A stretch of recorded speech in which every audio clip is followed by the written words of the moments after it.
the Motorbike Rider digital magazine, bringing you video features, video tours and video reviews. Hi, it's Kevin from Motorbike TV at Hub UK, the Overland Adventure Show just outside of Castle Donington or Donington Racetrack that you might be able to pick up and hear in the background. And I'm here with Graham Field, a motorcycle travel author that I've come across, who looks to have produced quite a number of books, which has intrigued me somewhat to ask the question, why? Why the books? Yeah, why the adventure? Why the adventure? Well, 25 years of travelling, started with a backpack, moved on to a bicycle, and did the obligatory around the world thing when I was in my early 20s. Right. And then progressed to a bicycle, cycled around China and India and a few places. And always been into motorcycles since before I even had a licence. It just took me 25 years to figure out that I could put the two things together and travel on a motorbike. And I haven't looked back since I have. So you actually started your adventure bug with a backpack? Oh God, yeah. That years ago. Right at the beginning, 1990, I think was my first proper thing. With sort of Australia and Southeast Asia and what have you. So, and I think a lot of people do that as their gap year or whatever. Oh, okay. And then they're done. But I wasn't, and I'm still not. Yeah. And so when you went onto the bicycle, where did you go with that? Initially to China. From here? No, God, no. This wasn't for endurance. This wasn't for charity. Okay. This was just my own little way of travelling independently. So I actually flew to Bangkok, and found someone who was selling a bicycle, and rode it to northern Thailand, and then jumped on a plane to China and rode it around a bit of China. If you look at a map of China, I haven't done a circumnavigation or even a cross coast to coast or east to west. I've done this little bit. But it was bloody hard work. Oh, it was China. It was, yeah, and it was cold as well. It was like January, February, so you'd be panting up a mountain, just drenched in sweat, waiting to get to the summit so you can freewheel down the other side. And when you did, the other side hadn't seen the sun. It's icy roads, and that sweat is freezing on you. Which you wouldn't have experienced had you not been on a bicycle. Sorry, how'd I end up? If you hadn't been on a bicycle, you'd never have experienced that. And also a great time to be there as well, because where I was in a quite mountainous region in the south, what was the name of the place? It would really help if I remembered. Kunming was the main city, but I can't remember the name of the province off the top of my head. But anyway, it's a quite mountainous region, and which is a beautiful scenery, but during the main tourist time, in the summer when it's warmer, it's always obscured by clouds. Clear blue winter skies. I was going to say, winter's beautiful, isn't it? The prayer flags are all flying, and it's a beautiful time of year to be there. Definitely worth the reward was definitely worth the endurance involved in cycling these bloody great mountains. Yeah, an adventure that'll be memories forever. Yeah, definitely. Now, I'm just going to wait for this jet to go away, but when we first met, which was just a short time ago, something which has been going through my mind ever since when I said, "Oh, books, what did you do?" Your comment was, "I bought a cheap bike off eBay and off I went." What bike was it you bought off eBay and how much was it? It was a KLR 650, and it was about £750. It was advertised in the wrong section. No one else was bidding. And I knew nothing about the bike at the time. And went up and picked up the bike off the owner. It wasn't best chuffed that I got it so cheap. I'll bet. And then started to learn about the bike I bought and realised that in the States, these bikes are huge. They've been making them for 20 years. They're like a religion. They are very, very popular bikes, and there's a lot of aftermarket parts that are available. This side of the Atlantic, they're a very well-kept secret. Single cylinder, 650cc, water-cooled engine, monoshock, and a very bulletproof engine, very well-developed engine. And the few weak spots that it does have, people have made various aftermarket parts to sort of make up for that. And so, really purely by accident came across this bike, and it has now done 2 15,000-mile journeys. Explain the first journey that you did on the bike and the trepidation, I guess, that you felt prior to setting off. Yeah, I didn't know what I was doing. Get in! It was... Well, I wanted to go to Mongolia. Okay. And I applied to be on the TV game show Deal or No Deal. Right. And on the application form it had said, if you were to win, the money, where would you go? And I flippantly said I would do a bike trip that made Charlie and Ewins look like a trip to Tesco's. Yeah. I regretted that because they didn't edit that out. And I said it to a national audience and then felt somewhat committed. So got on this bike, did very minimal research. I don't really do research well. I just find it just like revision at school. My eyes glaze over, my mind wanders, and all that's really do is get on my bike and wander after my mind. So, your planning stage wasn't a tremendous amount? No, not really. I knew I needed visas for Kazakhstan, Mongolia, and Russia. So I got them before I left. So I had all the right paperwork before I left, because although I hadn't been, there's always unforeseen bureaucratic hassles. And I know I need visas, I might as well get them in advance.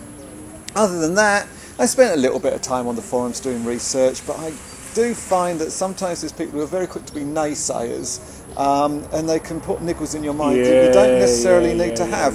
So, very limited research. Packed up everything, my whole bike, everything was off of eBay.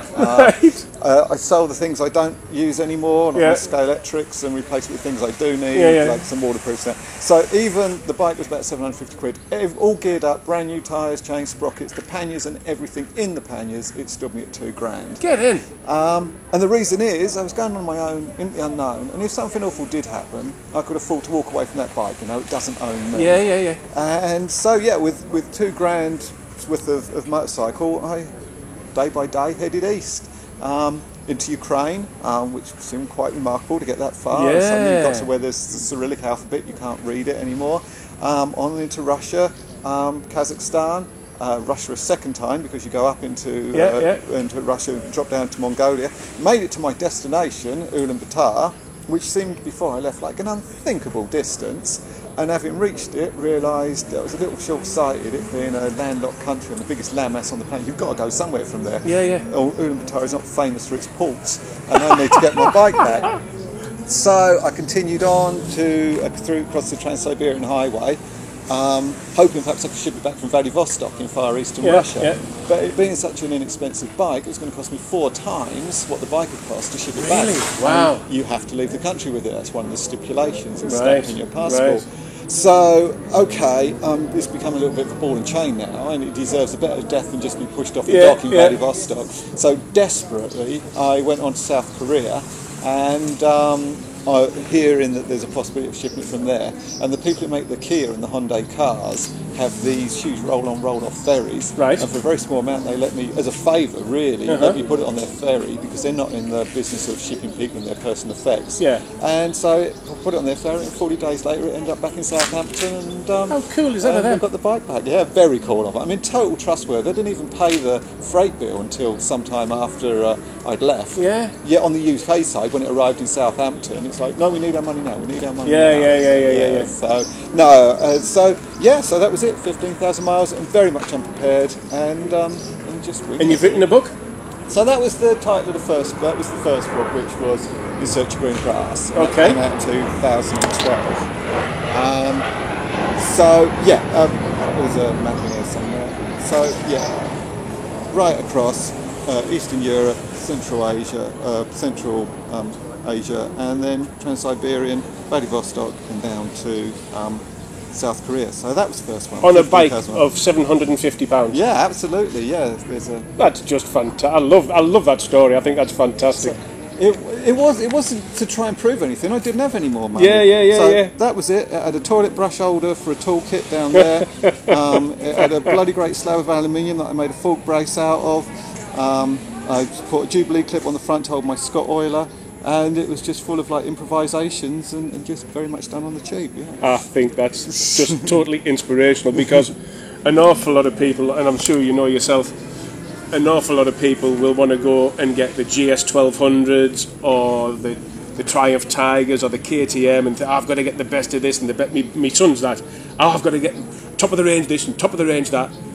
And for somebody to go and get a bike for 750 quid and everything you've had to buy, total 2,000, and you've travelled there, that kind of makes a mockery of the people that spend 10 times more. Well, I think the people who buy the big GSs and what have you. I mean, it's fine, and they're perfectly capable bikes, but perhaps they're the people who, the reason they can afford it is because they've got careers and they've got jobs, and they can't necessarily have that time that I'm able to take to do a trip like that. So they don't have the time, but they do have the money to have the bike with all the good stuff. There's nothing wrong with that. I don't have a good income. I don't have a career, so I do. But what you've had some bloody good adventures. Yeah, I do it on a budget, and you know, each bike has its own sort of shortcomings and its own bonuses. And for me, the KLR sort of fits right in the middle there. It's I can lift it up most of the time when I drop it, and I drop it a lot. And when you drop something like that, you go, oh, never mind. Yeah, pretty much. Yeah, most of the time. Whereas if you were to drop a GS or something like that, plus you got to lift it up. What's the other book that you've produced? So last year I did another trip on the same bike, and that took me as far south as Iraq and as far east as Azerbaijan. So how many miles did this bike do? Well, there were two 15,000 mile trips. They were both about 100 days, both done on a £5 budget, so it worked out about £50 a day. And so about 3 months, about £5,000 and about 15,000 miles. Quickly show them the other book, if you will, Graham. So this is the second book, Eureka. We're going to put links to these, by the way, so you'll see on the page there's links to these books for you. The reason it's called Eureka, basically, was because the whole trip went a bit pear-shaped. I intended to go after I got to sausage dog. After I got to Azerbaijan. I intended to cross the Caspian Sea and go on to the stands, what's the country's collectively known as the stands. It's kind of a long story, which is why I wrote a book about it. But anyway, that didn't happen. So in the end, I ended up doing a U-turn, which is why Eureka is spelled with a U, and came back through Armenia and Turkey, and then discovered a lot of the ex-Yugoslavian states. So you went through Bosnia? Yeah, Bosnia, Kosovo, I've been Serbia, there twice in the last 7 months, and I love the place. Oh, right. I loved Albania, actually. Yeah? I thought it was untouched, unspoiled, beautiful roads, and I got the same feeling in Albania as I got in Mongolia. Yep, Albania's a 3 days ride away, and a beautiful, unspoiled country that's really made for motorcycling. Stunning mountains, well-kept roads. So again, it doesn't look nearly as impressive on the map because it was a round trip, but it was still nevertheless 15,000 miles. And I just think... So there we have a guy who started off backpacking, went on a bicycle, bought a £750 motorbike from eBay, did 30,000 miles on it, has written 2 books. Check them out onto the website, links to Amazon for you to download, also links to Graham's website for you to check him out as well. I hope you've enjoyed it, Graham. Thank you very, very much. Nice one, cheers. Yeah. I'll just transfer that. Thanks very much. The Motorbike Rider Digital Magazine, bringing you video features, video tours and video reviews. Take out a subscription to Motorbike Rider Digital Magazine now and get access to all the issues when you want, wherever you want, with whatever tablet and smart mobile device you have.